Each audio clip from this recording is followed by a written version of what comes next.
Good evening, everyone, and a very warm welcome to the last session of the whole program and the last talk this evening. The talk will be on student diversity and inclusive education by Dr. Ayush Gupta. So, Dr. Ayush Gupta is an associate professor at the Homi Bhabha Center for Science Education, part of the Tata Institute of Fundamental Research in Mumbai. Prior to this role, Dr. Gupta served as an associate research professor in physics and a keystone instructor in the A. James Clark School of Engineering at the University of Maryland, College Park, USA. Dr. Gupta earned a Bachelor's of Technology honors in Electronics and Electrical Communications Engineering from the Indian Institute of Technology, Kharagpur, and a PhD in Electrical Engineering from the University of Maryland, College Park. While their doctoral research focused on computational and analytical models of laser matter interactions, they transitioned to STEM education research during their postdoctoral work, a field in which they have continued to make significant contributions. Dr. Gupta's work explores complex systems and models of cognition, integrating aspects of emotions and identity to better understand students' reasoning in physics, engineering, and attitudes towards science and technology. More recently, their research has delved into the interplay of ideologies and power in education, particularly examining how engineering students conceptualize the societal impacts of technology. They are dedicated to designing STEM learning environments that encourage critical thinking about the broader implications of science and technology on society. In addition to their academic pursuits, Dr. Gupta serves on the editorial board of the International Journal of Engineering, Social Justice and Peace, reflecting their commitment to fostering equitable and inclusive STEM education. Dr. Gupta, we eagerly look forward to your presentation and the insights you bring to this important theme of student diversity and inclusive education. Thank you. You may start. Hi, everyone. I want to talk today about diversity and inclusion in STEM higher education. I think this is increasingly becoming much more important for us. And of course, like policy is also pushing for it. We need to attend to this. So let me start by talking a little bit about, how the national education policy, for example, defines what calls disadvantaged groups, right? So National Education Policy 2020, it constructs this category that is called socio-economically disadvantaged groups, acronyms SEDG. And these are based on gender identities, particularly women and transgender individuals, sociocultural identities. So for example, folks who are scheduled caste, scheduled tribe, religious minorities, also geographical identities, such as students who are coming from small towns and villages, aspirational districts, disabilities. These include learning disabilities as well as physical disabilities and, disability or like visual impairment, hearing impairment of some kinds, right? And socioeconomic conditions such as, people from low-income households, folks from migrant communities, children in various vulnerable situations, folks who are getting trafficked, children who are begging in urban areas, and so on and so forth. So national education policy says that all of these students, we need to be catering to these students, and our policies need to be such that those students can actually have a fruitful tenure in our institutions, right? This is also, in some sense, see, there's also the Right to Education Act 2009, right? Now, technically, the Right to Education Act stops at around age 14, right? But at the same time, we need to make sure that students can continue to have a right to education beyond that. And that's going to be the job of us university faculty, right? Before I dive more into how national education policy talks about it, I wanted to show you a little bit of data that is coming out from science and engineering fields in India. Right? So the first thing, so in showing up this data, the way I'll frame it is this, right? Like, what is some of the relevant data? Then how does research in STEM education, folks who are researching on these kinds of things, how are they saying we should understand the problem? And then how does NEP 2020 understand the problem of equity in STEM education? So first, I wanted to show you some data. This data is on women faculty in science, engineering, mathematics, computer science, earth sciences, biology, these different STEM fields, right? So what we are seeing, each of these strangely shaped graphs represents one of the disciplines. And on the vertical axis, we are plotting the base rate of women faculty, right? And these additional dots are sort of like more institutions within a particular base rate of faculty, right? Like, so the distribution gets fatter if there's more institutions around that base rate, right?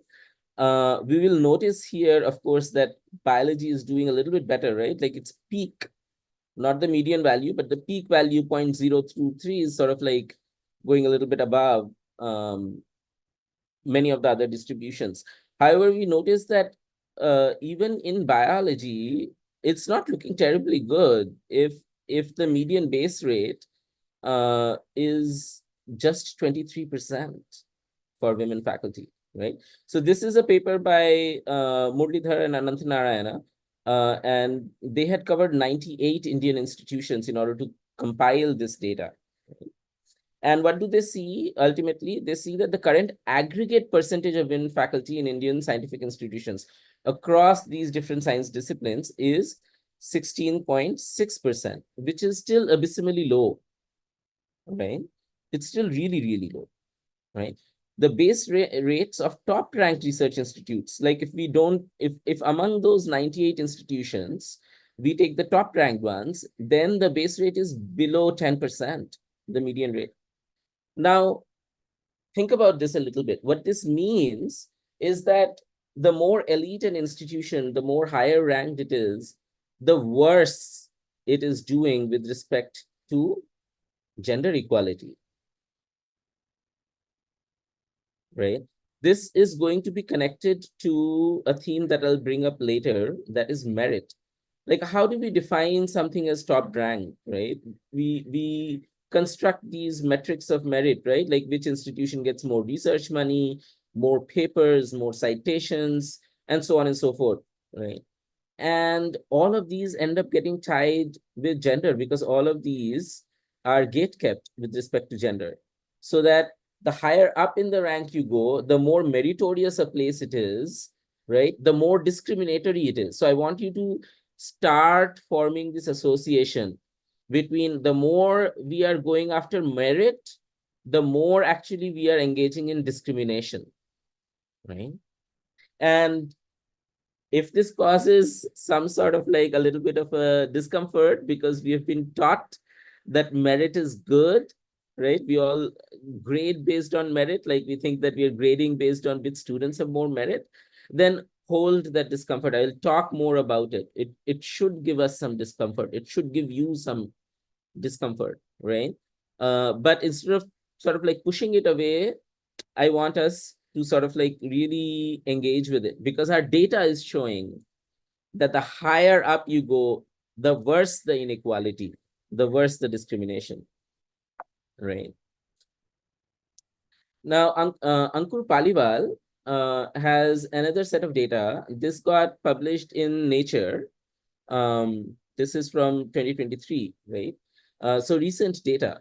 And they looked at, so Ankur Paliwal got data from some of the top ranked institutions in the country, segregated by caste, right? And so they are looking at categories such as Adivasi students, Dalit, OBC, and general category folks. And they are looking at undergrads, PhD students, assistant professor, associate professor, and professor ranks, right? So that's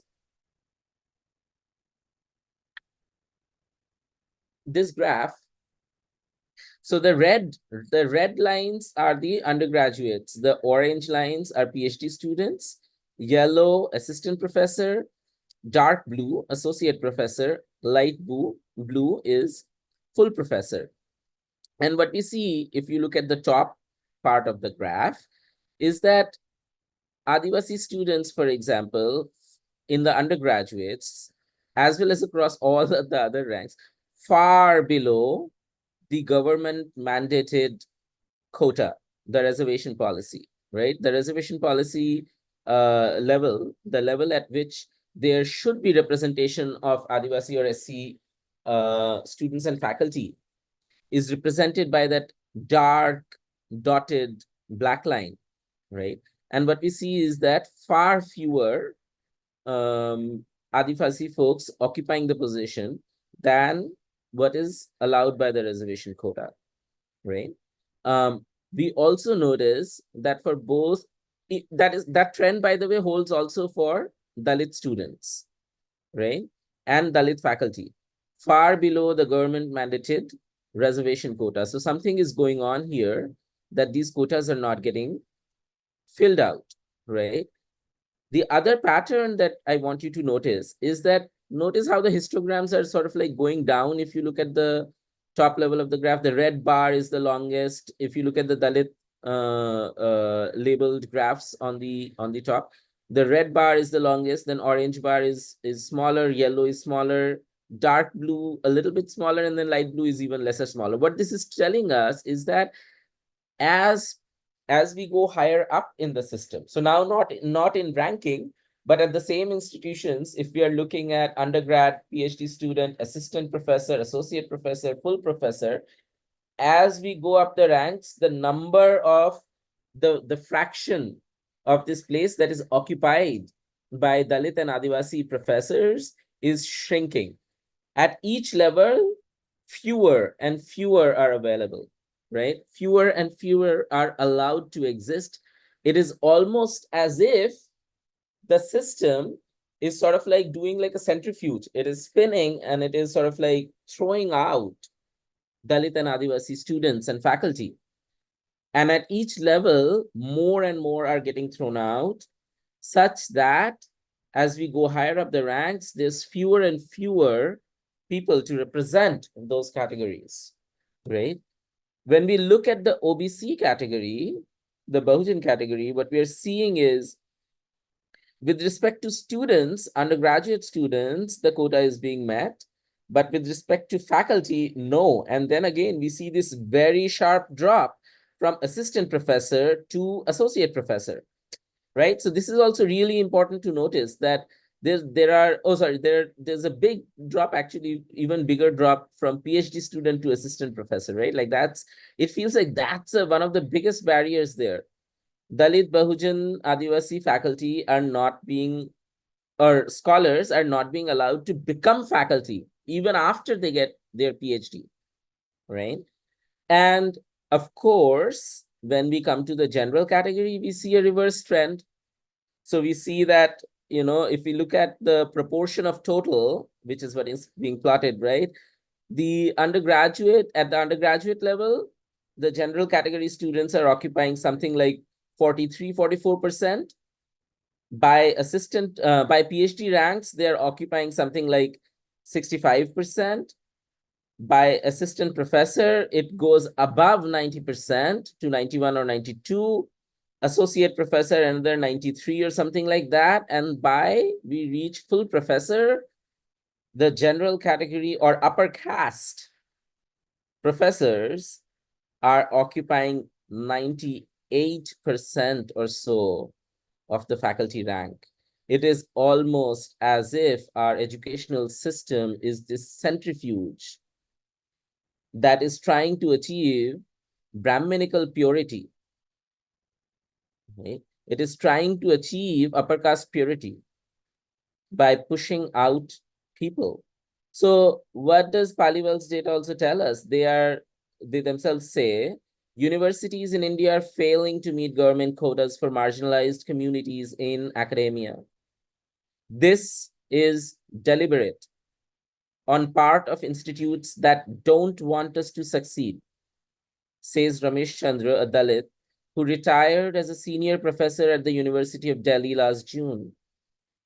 Right? So imagine one of the only people who might have been at those ranks having to say that this is deliberate, they don't want us to succeed. Researchers blame institute heads for not following the reservation policies and the government for letting them off the hook. Right? So these are more of Ankur Paliwal data, the slide that comes after. The first one on the top is undergraduate students in India, right? Um, it says at undergraduate level, Adivasis and Dalits are underrepresented in science courses, but not the arts courses. So this is 2019 to 20 government data.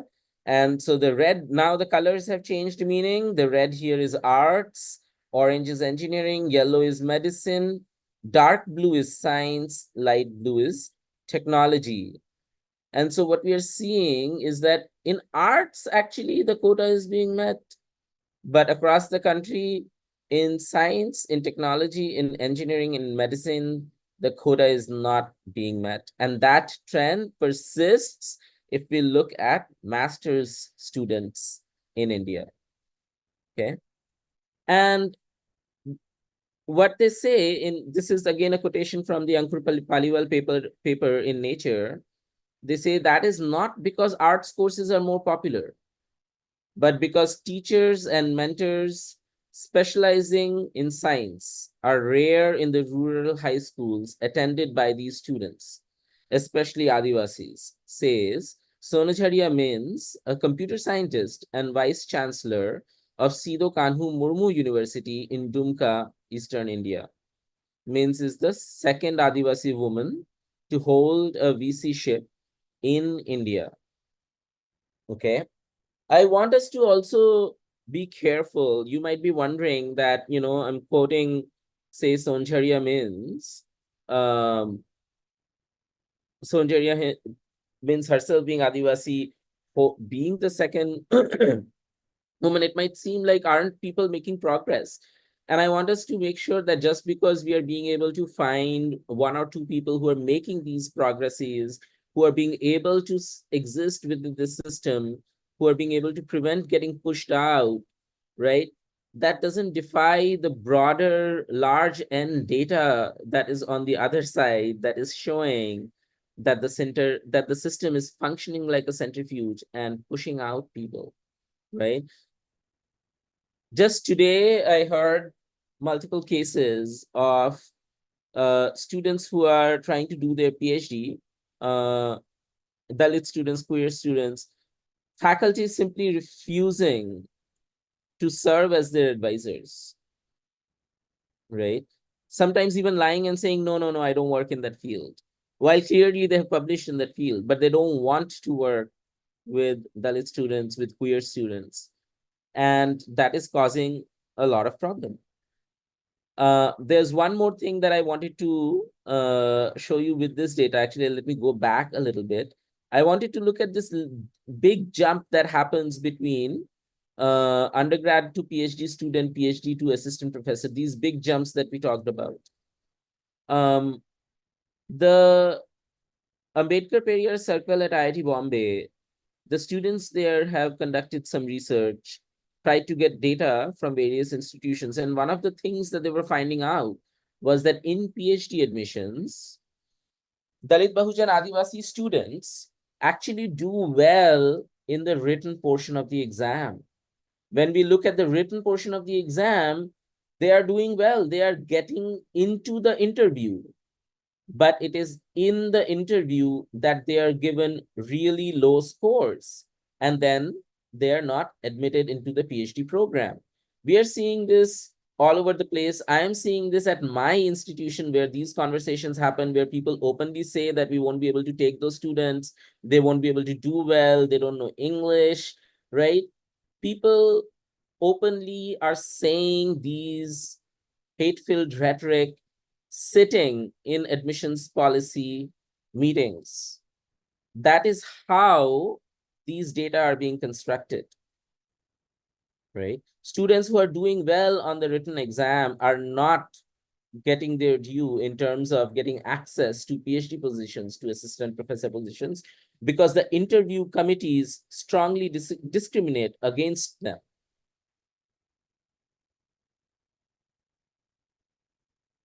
I now want to share with you the story of Grace Banu, who's one of the first transgender engineers in India, in the sense that she studied in engineering as a trans student, right? So I'll read out the comment. It says, Jai Bhim, I'm Grace Banu, a Dalit trans woman and engineer. I'm a writer and the founder of the Trans Rights Now Collective. I have more than 7 years of experience as a software engineer, and I'm now working as a freelance technologist. Um, as a Dalit trans woman, science has not always been accepting. Since my childhood, I wanted to be a doctor. But being a doctor and being Dalit together is tough. My school principal told me that if I wanted to continue studying, my school principal told me if I wanted to continue studying, I had to follow his conditions. What were these conditions? If the school begins at 8:30, I had to come half an hour later. If the school ended at 4 p.m., I had to leave half an hour early. Why? So that they don't explain that in the comic, right? But the explanation is that so that the other students don't have to interact with Grace, who was a Dalit student. The other students would come in at 8:30, not knowing that Grace is coming in. Grace would come in half an hour later, and then before the school left, Grace would leave, right? Grace was not allowed to sit with other students. I had to sit where the school principal used to remove his slippers. I was systematically excluded from educational spaces because of being Dalit. So, this is the reality that is in schools even today. And so, what I want to understand also is that when we are thinking about gender equality, we often talk about boys and girls, but we can't understand that separate from class, from caste, from ability, and other ways in which social inequities and injustices are organized. So Grace was marginalized in life because she was a trans woman, but she was also marginalized in life because she was Dalit. And her marginalization as Dalit started far before her marginalization as a trans woman, right? We can't separate these things in Grace's story or in the story of other such students.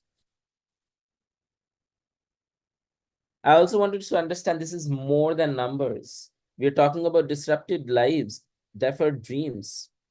So here's a quotation from Economic and Political Weekly, which is a magazine that publishes these kinds of things. In response to a written question in the Rajya Sabha, the Union Minister of State for Education recently revealed that more than 19,000 students from OBC, SC, and STs have dropped out of central universities, IITs, and IIMs from 2018 to 2023. So think about that. That's about 5 years. And we are looking at 19,000, right? So that's roughly what? If I take 20,000, that's about 4,000 students. 4,000, that's the size of a small, in fact, one of the small, like one of the IITs, 4,000 students. So imagine an entire IIT of students dropping out every single year. And that is happening to SC/ST students in these institutions. In response to a question regarding suicides of SC/ST students over the last 3 years, Abhaya Narayan Swamy, Union Minister of State for Social Justice and Empowerment, informed the Parliament on Tuesday, December 5th, that more than 35,000 student suicides were recorded in India from 2019 to 2021. That's a rate of about 12,000 students per year. This was reported in Mukhnayak. 12,000 students per year are committing suicide. Not all of them are SC/ST, because notice that in this data, they didn't specify that. But when I tried to search for it, the rough estimates that I got that were that we should estimate about 50% of this number is SCST students. So SCST students are in far lesser proportion in the institutions, but they're dropping out and they're being pushed into suicide at far higher rates. This should be a scandal. This should make all of us really uncomfortable. And unfortunately, it isn't. Unfortunately, this is not actually leading to the kind of revolt that this should lead, as our students are not only getting pushed out, but dying in this system. So after looking at this data, I want to say, okay, what is STEM education research telling us about all of this? A little bit more. And about diversity. And I'm going to focus on gender because that's my area of expertise, but I think it connects strongly to caste. It also connects strongly to disability. The ideas do translate, and we should try to hold multiple of these diversities in mind as we listen to the story on gender. So on some of the story has been that, okay, so we broadly accept that underrepresentation from various folks in various demographic groups, that's a problem, right? And initially what happened was people were trying to compare the performance and the achievement, right? Like they were trying to figure out what is the difference between these different groups. And so this search for differences, right, was motivated by trying to prove that one group is better than other. That, so that people came up with arguments like men are better at spatial rotation tasks, and maybe that's why they are better in science. Men are better in math, so maybe that's why they're better in science, right? Those kind of arguments. All of these arguments, none of them have held up to scrutiny. Almost all arguments that scientists have used in the past to justify social inequality have been shown to be scientifically incorrect. However, educators kept on trying to design courses and programs to support students who seem to be struggling. And so in the US, at least, we saw these programs come up: women in physics, women in engineering. There were STEM promotional programs for women. There were curricular reforms, such as including examples relevant to women's lives. Or, you might have seen the Engineer Barbie to motivate girls to do engineering, right? An evaluation of these programs showed that mixed results, right? In the sense that sometimes there were some progresses, but no consistent progress along any dimension, right? And we are seeing the result, right? Like after all of these years of talking about gender equality, what is the status? Literally, the median rate of women faculty in science is 16%. So we know that these are what we are getting is mixed results.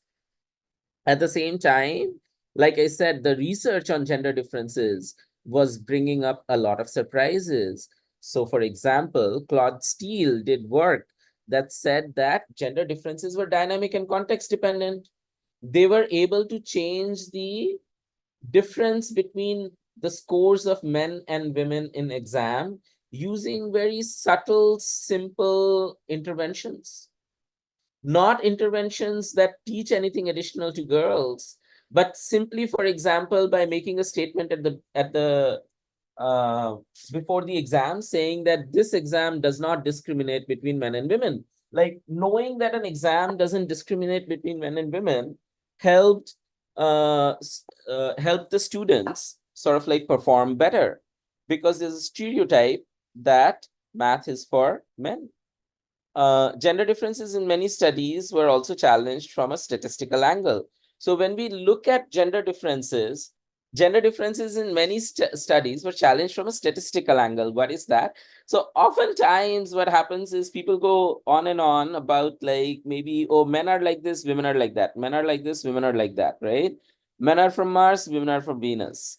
When other scientists tried to look at what was the effect size between these differences. So what does effect size do? It does not simply take the mean of differences, but what it does is it divides the mean of the difference of the means, right? So you take the average male score of men on some characteristic, average score of women on some characteristic, but then you divide it by the averaged standard deviation of those two graphs, right? So you normalize it by how spread out the distributions are.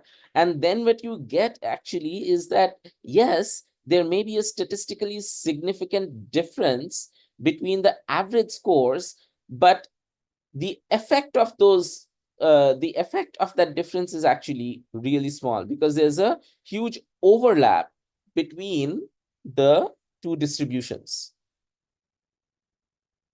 So differences reduce. So one more thing was that these differences reduced or disappeared when we controlled for various additional variables. So one was the effect size. I think I sort of like reverse ordered those points. So the effect size I just discussed. The other additional thing was when people started adding in, say, background preparation or parental income and other such additional variables that we do know affect education, many of the gender differences were disappearing, right? And as we saw in the Paliwal data, more and more education researchers started attending that even when folks from historically excluded backgrounds entered the STEM spaces, they had to face discrimination, they had to face physical, verbal, social, sexual harassment, they had to face physical, verbal, social, sexual violence, they had to face a lack of referees, a lack of mentors, a lack of thesis guides, right? This I'm seeing from actual conversations with people in India. I'm also seeing that in research literature in India. This is also present in the research literature in America. And the trends are the same. There, one of the results that came out with respect to Black students was that, hey, mentor Black students, because before we can get to the idea that they're not getting, they're getting bad mentors, what they noticed was they're not getting any mentors. Professors refused to work with Black students the way professors refused to work with Dalit students, with trans and queer students, with Muslim students in India. That has to stop. We need to start working with folks, and there's a pressure to conform to the system. Okay, so by 2010s, I think all subfields of STEM in the US were pointing out that there's a deeper problem in the culture of STEM. So it's not simply the numbers, there's something deeply wrong in our discipline. Right? So I want to talk to you about that now. Erin Seck is a sociologist at Rice University in the US. And she wrote this article in Nature in 2014, which is titled The Culture of Disengagement. Erin Seck says that when she looked across multiple US engineering institutions, Seck is now at U Michigan. Previously, in 2014 or so, she was at Rice University. Currently, Erin Seck has joined University of Michigan, Ann Arbor. Looking across multiple US engineering institutions, Seck articulated aspects of the STEM culture which can be tacit, but they guide our actions. This is the hard part. These are invisible, almost invisible aspects of our culture. So the first aspect is depoliticization. First aspect is depoliticization. The belief that science and engineering are pure spaces, free of political and cultural concerns. So we think that, like politics is for the humanities, emotion is for poetry, science is this rational, it is this pure space, right? Like we don't do politics in science, we believe in data, we believe in evidence. And turns out, well, not quite, right? And the reason, the canary in the coal mine, is that otherwise science would not have been such a zone of men. It wouldn't have been such a zone of Brahmin men in India and white men in the US, right? And so this idea that science and engineering are pure spaces guides our actions, but it's actually false, right? And it's a almost like an artificial depoliticization. There's a technical and a social duality, right? So we assume that technical knowledge and competencies, they have more value than social ones. So we might say, for example, that engineers need to be able to communicate, but we say that it's mandatory that they be able to calculate, right? And that's where we see is the technical social duality. We place the technical skill above the social one.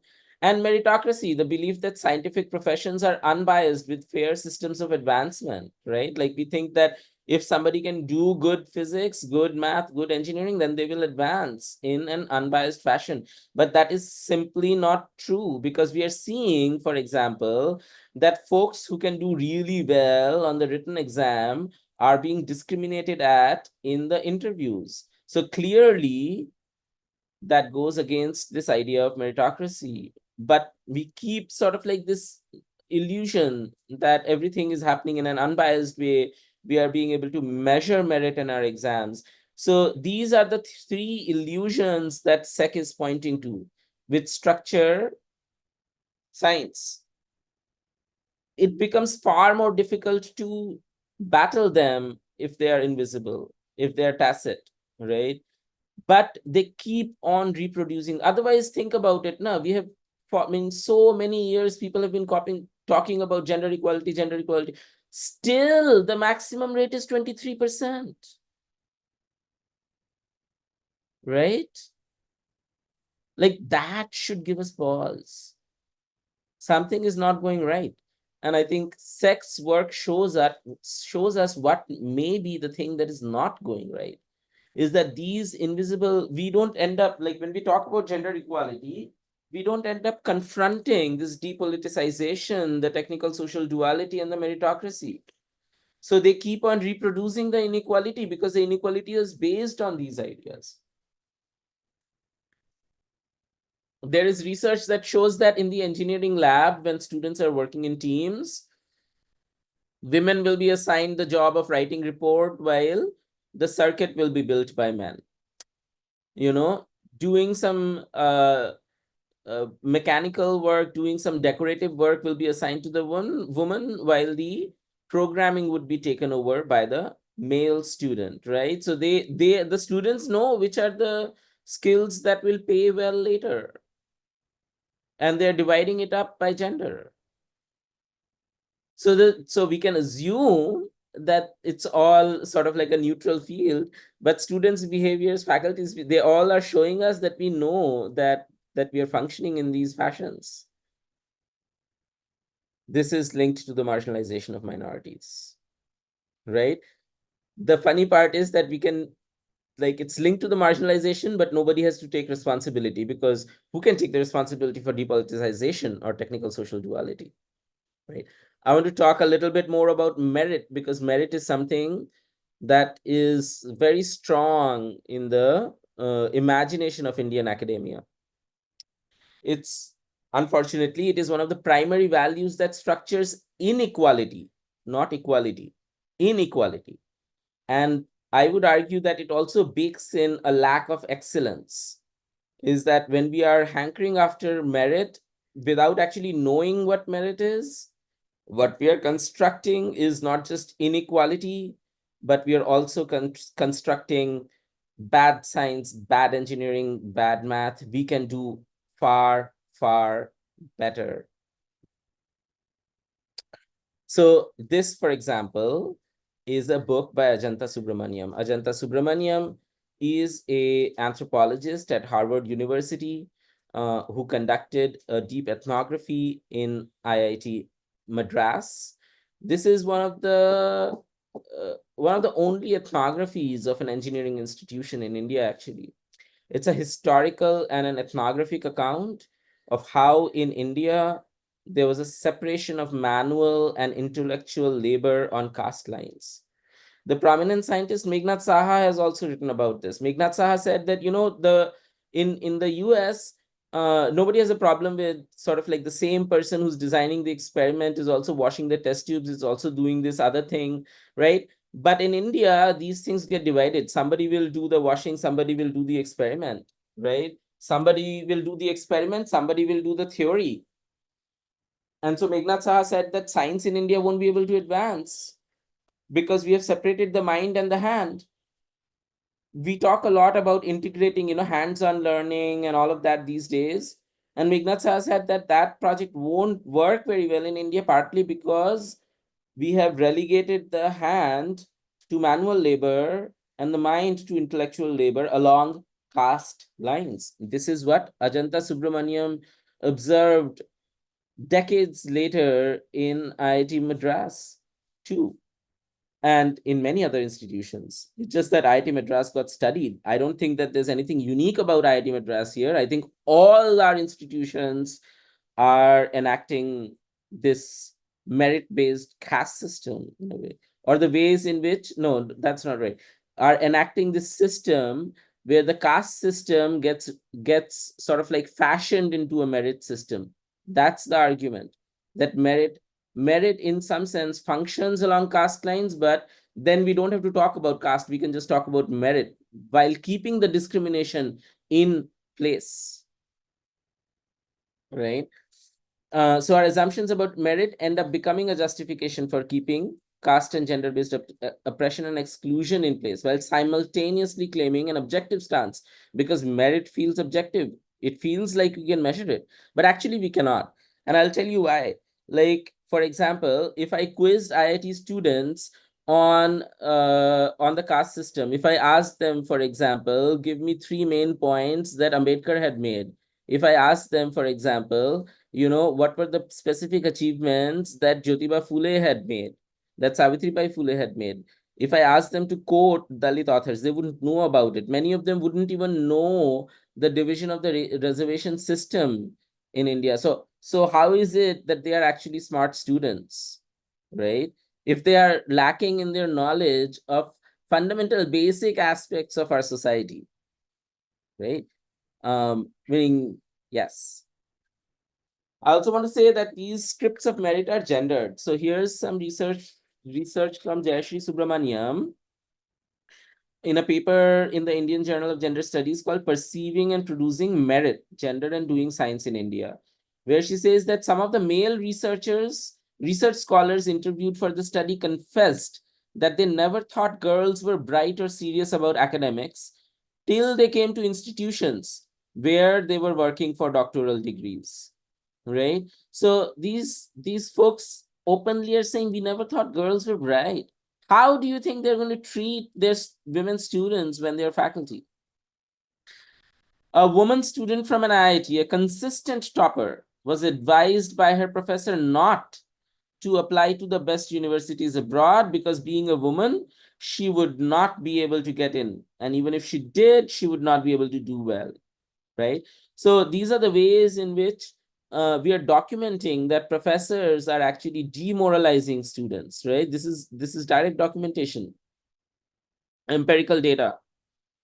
I also want to say, just like, these are more than numbers, right? These dominant scripts can cause harm. Well, we're already seeing they're causing harm, right? Like, a woman is getting dissuaded, a consistent topper is getting dissuaded from going abroad, from studying, from following her dreams and her aspirations, from becoming a role model. That is harm. But here, let's look at how these scripts, these ideas can cause more harm. Shailaja Paik looked at, there's this another paper in the Indian Journal of Gender Studies. By the way, follow that journal, has some good papers in it. This paper from 2009 called Chaddi Lage Cham Cham, Vidya Yehi Gham Gham. The harder the stick beats, the faster the flow of knowledge. Dalit women's struggle for education. And here she documents teachers and faculty saying, what were girls going to do with science and engineering, right? Here's another anecdote. Mrs. Hirabai Kuchekar was reminded of a Brahmin teacher while she was in class 7. She says, he was really harsh. He asked me, what are you going to do with education?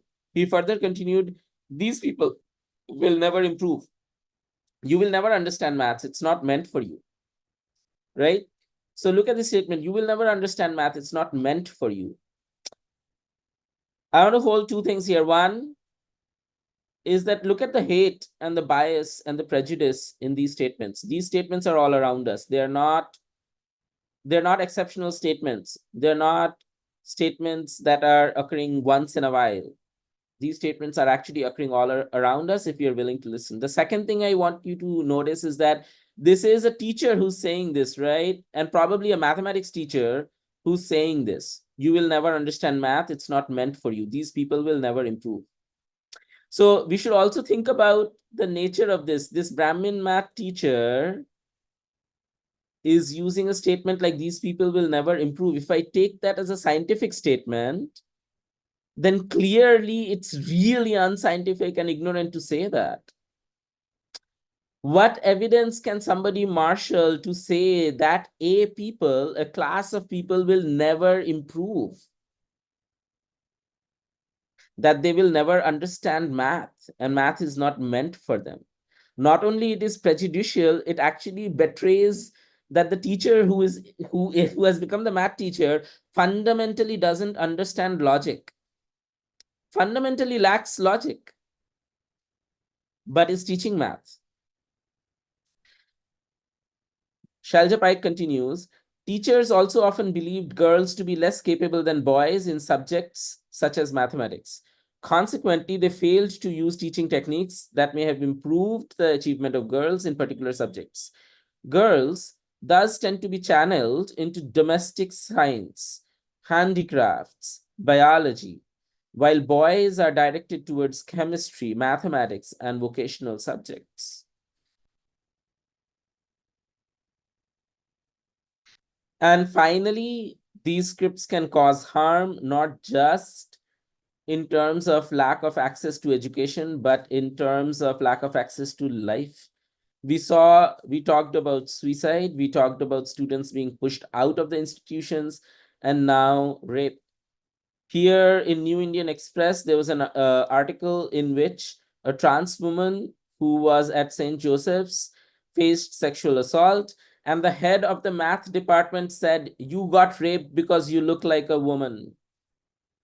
And again, that is not only betraying prejudice, but it is betraying a fundamental lack of logic, because the statement "you got raped because you look like a woman" could actually be taken as a mathematical statement, and the head of the math department is saying is that looking like a woman is reason enough for somebody getting raped. This person is the head of the math department at St. Joseph's in Bangalore. This myth of merit masks discrimination, the gender and caste prejudice. So this I'm now quoting from a book by Abhas Sur, who's a historian of science, anthropologist, and looked at women scientists in C.V. Raman's laboratory, right? And says that the gender and caste prejudices embedded in the interactions of lab are not seen as reproductions of the social relations of society or at large, but as individual actions. So why is it that we are unable to see this? Because we are not connecting the local interactions in the lab to the broader society, but treating it as interpersonal things. So the merit-based admissions process helped to establish the gender-neutral credentials of the institutions. However, the academic credentials of the women were brought into question again and again by some of the very male colleagues, as every action of theirs was minutely scrutinized with suspicion and doubt, undermining their position and slowly eroding their sense of belonging to the laboratory. So this is interesting, right? Like on the one hand, people were claiming that the admissions are merit-based. However, when women got admitted on the basis of those merit-based admissions, their capability was questioned at every step, so that gradually their sense of belonging was eroded in C.V. Raman's laboratory. This is one of the most celebrated scientists in India who literally believed that women cannot do science and explicitly made those statements in public. The story from STEM education research. So what the story is doing now here is it's pointing that the problem is not people, the problem is actually institutions, culture, power, and the people who are upholding these institutions, culture, and power, the people who are sitting in positions of power are engaging in these discriminations, the people who are sitting in admissions policy engaging in this discrimination, the people who are becoming principal investigators of labs and engaging in these discriminations, right? And putting a little fix here, putting a little support program there, it is not helping. There's more and more and more research, a mountain of research that says all of these little fixes are not helping. And for example, this little seminar on diversity and inclusion probably will not help unless you take it up to yourself to fight your institutions, to fight in your committees, to sit in the committees and argue back when people are being discriminated against, to actually support the students who come to you, to actively support, not just actually, but actively support, to go out and seek people who are being discriminated against in your institutions and support them, right? So our policy needs fundamental changes. We need to move away from this depoliticization, this technocracy, this meritocracy. So I want to quickly cover a little bit of national education policy and then open up for discussion. So with this backdrop of research in the world, well, this is what NEP 2020 says. It says that the purpose of education is to develop good human beings. Well, who are these good human beings? They possess rational thought, compassion and empathy, courage and resilience, scientific temper and creative imagination, with sound ethical moorings and values. And clearly, if somebody is saying that wearing women's clothes is reason enough for them to be raped, this person lacks scientific temper and creative imagination or ethical moorings, right? If people are saying that women can't be scientists, if people are not, if people are scrutinizing women's actions in the labs, clearly they failed. Even though they're sitting at the top of the education system, they failed, as per NEP, to develop into good human beings, right? So we also need actually a change in the people who are sitting in positions of power. We need a radical dismantling of the people who are occupying the positions of power and replace them with other people, with Dalit Bahujan folks, with trans folks, with women. And unless we do that, change will not come. Okay, getting back to NEP, it says that it aims at producing engaged, productive, and contributing citizens for building an equitable, inclusive, and plural society, as envisaged by our constitution. So the other thing is that this is not just sort of like feel good rhetoric. Literally, when academies are doing these things, when they are discriminating against people, against students, against faculty, against staff, when they are committing violence or justifying the violence, they are acting in a way that is against our constitution. They are being unconstitutional. And given that Constitution Day is, tomorrow, we should be thinking about this, that the inequity in our institutions is unconstitutional. NEP says that we need safe and stimulating, well-resourced learning environments, right? That every student should feel welcome and cared for. Now tell me something, how will trans students feel welcome and cared for if there are no bathrooms that they can go? How will disabled students feel welcomed and cared for if they don't have proper ramps and accessible classrooms?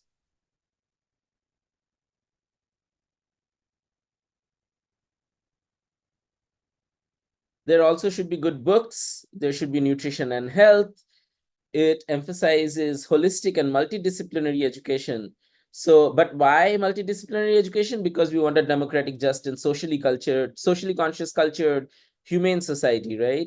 Many of these values, I'm not reading through all of those because we've talked a little bit about those values. I think that you intuitively get it, but the problem is operationalization.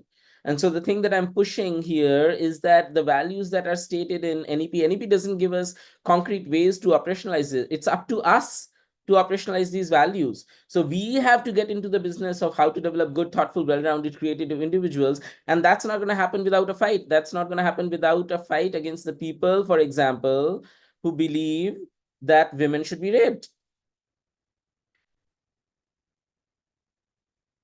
The NEP 2020 says that we need to curtail the dropout rates. The dropout rate, remember, I said 19,000 students being pushed out of institutions in the last 5 years. We need to provide safe and practical conveyance and our hostels, right? And quality infrastructure has to be provided.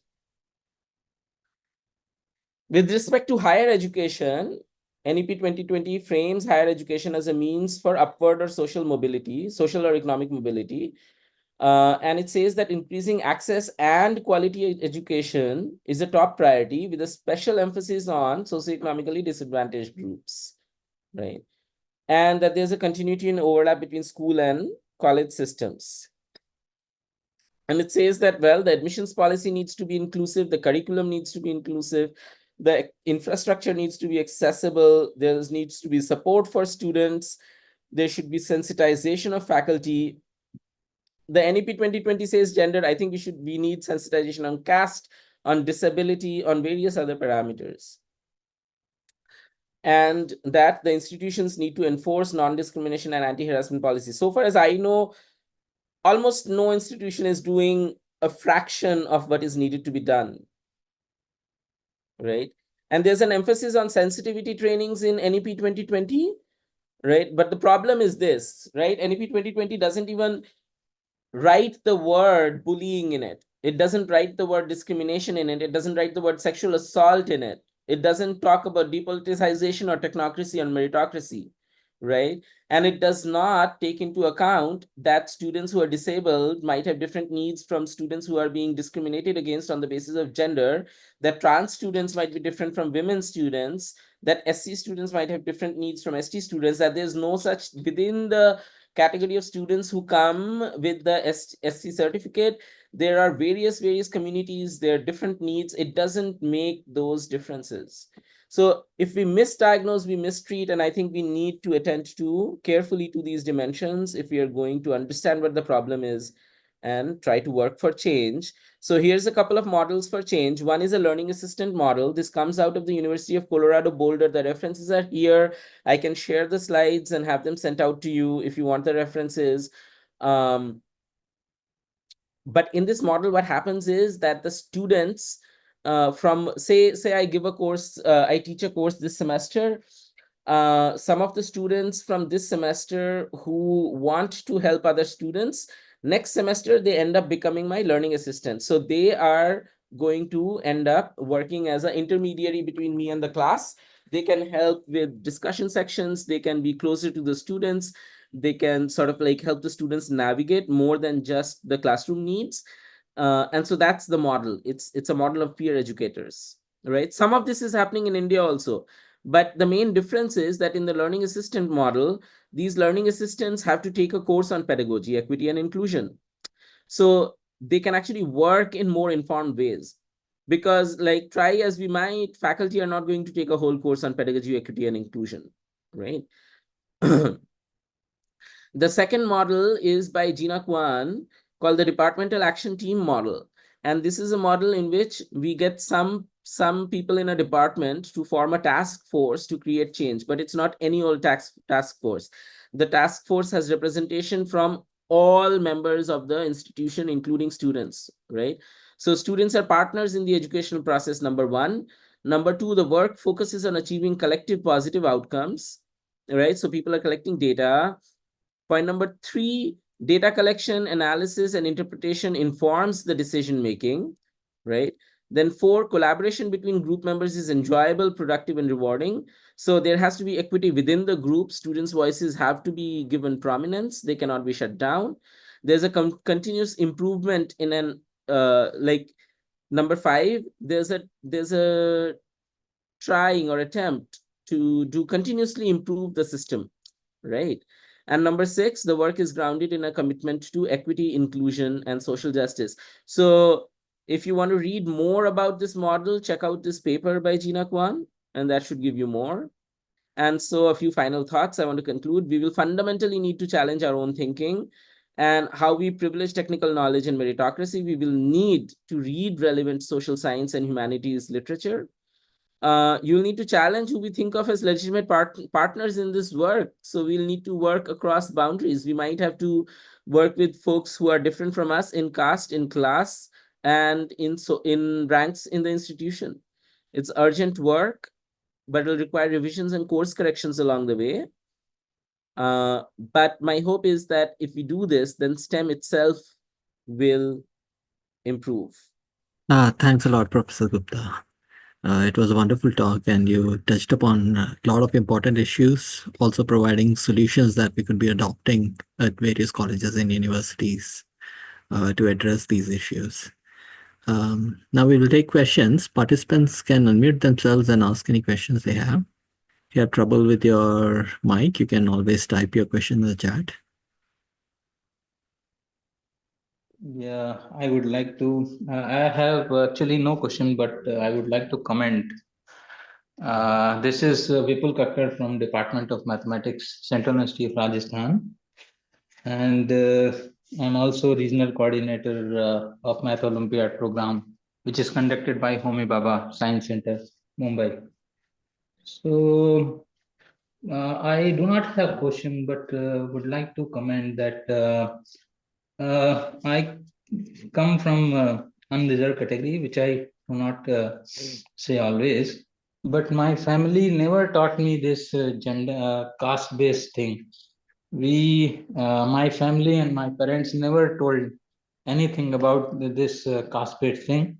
The first when I came to know when I entered the school, and but I would like to say there has, but I will not deny that there is no discrimination against that SC/ST these people. But I would like to inform as an example that my own younger brother has married a scheduled caste girl, and it was not love marriage but arranged marriage. So there are some people who do not believe in this caste-based thing.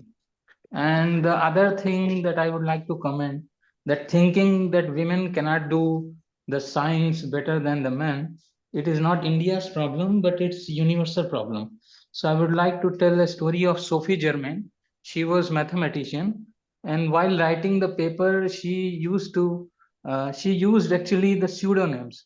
So people used to think that this is some male mathematician. So later, people came to know that it's a real name is Sophie Germain, and she was the great mathematician. If you Google about the Sophie Germain, so she was great mathematician.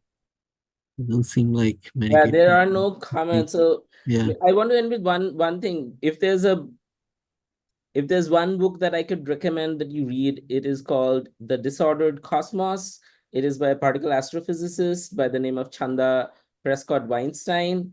Um, it is a fabulous book. It tells us about astronomy, astrophysics. It says interesting stories about how somebody sort of like tried to name a quark as Naked Beauty.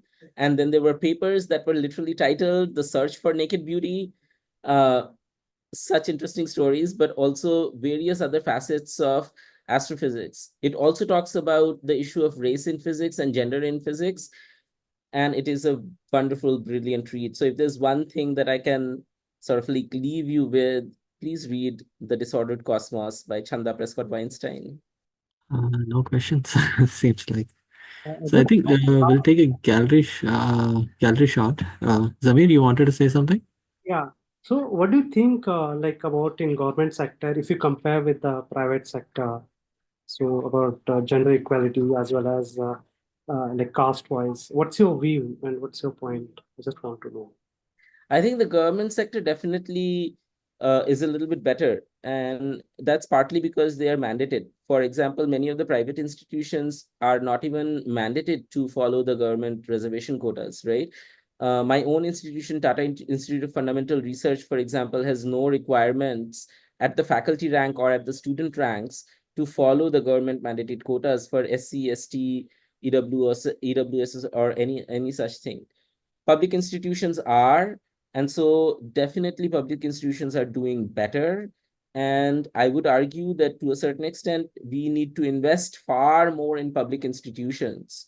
Education should be free and available to all, and that can only happen when we resist the privatization of education and we pump public resources into public institutions.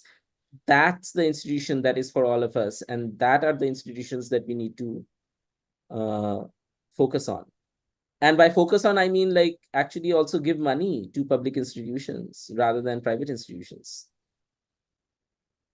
But absolutely, public institutions are doing better. I don't have exact the difference in the statistics, but here's where you can look at the statistics now. If we look at, for example, the idea that the more top tier you go, the more we find discrimination and lack of representation. Most of the top tier institutions in the country are actually private institutions. Okay. or autonomous institutions, right? Autonomous institutions will also not count under the kind of public university system. So, like in this top tier, I'm including IITs, and I'm not counting IITs as quote unquote public institutions in my imagination. They are institutions that are not following, for example, the government mandated reservation quotas in that way. So, I don't think they're public institutions. So that's how I'm interpreting your question, Jameer. Does that make sense? Uh, Thanks.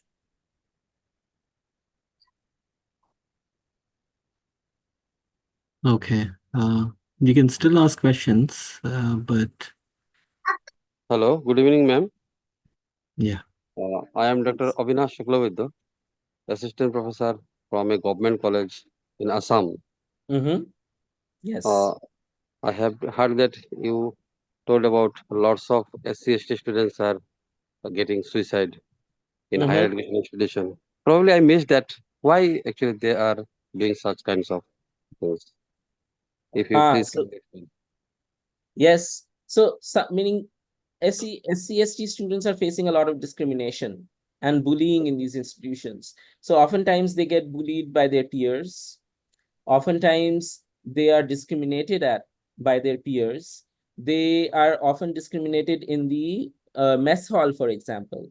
And like it's not like somebody will say ki there's a table on which SC students will eat. That's not what's going to happen. The way the discrimination will take place is they will say that, oh, here's a microwave in the office, no beef can be put into the microwave, right? And so the moment you say something like that, no meat can be placed into the microwave. Now, the our dietary practices in India are determined by caste. So the moment we are preventing people from occupying eating spaces, eating the food that they want, it is a discrimination of sorts, right? For example, in there's documented evidence that Indian Institute of Science, Bangalore, for example, has different messes for vegetarian and non-vegetarian eaters, right? Automatically, we are getting caste segregation there now, in a way. Similarly, there's a paper by Bittu Rajamaraman, who's a professor at Ashoka now, and Bittu Rajaraman and Shalini Mahadev, and they write about how scheduled caste students or Dalit students are unable to find thesis guides. They are unable to find writers for when they are applying for, say, PhDs abroad, even when they are doing well in the courses. Faculty just believe that these students won't do well and don't write good letters for them or any letters for them. Students can tease them for their eating practices, for their various caste practices, for their backgrounds, for the historical professions of their ancestors.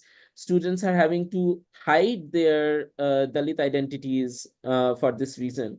All of this causes a huge amount of stress, and hence students commit suicide. We also have to remember that the Dalit students also have a lot of associated sort of like challenges that they're having to face, right? In the broader society, they are facing caste discrimination. And not just them, their family members are facing caste discrimination, right? And when that is, they are facing financial hardships. I just came from a conference in which it's the Comparative Education Society of India conference, and there, one of the authors, a Dalit teacher, was sharing how students would, how, for example, when one of the Dalit students went to get the scholarship that they deserved from the registrar's office, they were told, Ki, how much more do you want? Like, do you folks want now like money to be paid to you for you to study? How much more scholarship do you want? So these kinds of discriminations are happening on a daily basis. It slowly and slowly, no one single incident causes somebody to harm themselves. But over time, these incidents build up, they erode a person's sense of self, a sense of belonging, not just in the institution, but in society. It leads to depression. And ultimately, for some students, it leads to self harm, including suicide. Does that help you understand, Avinash? Thank you, ma'am, for your answer. And yes, of course, we cannot deny that the discrimination is going on everywhere. Thank you for your information, madam. Thanks a lot, Professor Gupta, for joining us and giving a great presentation. We all learned a lot from it.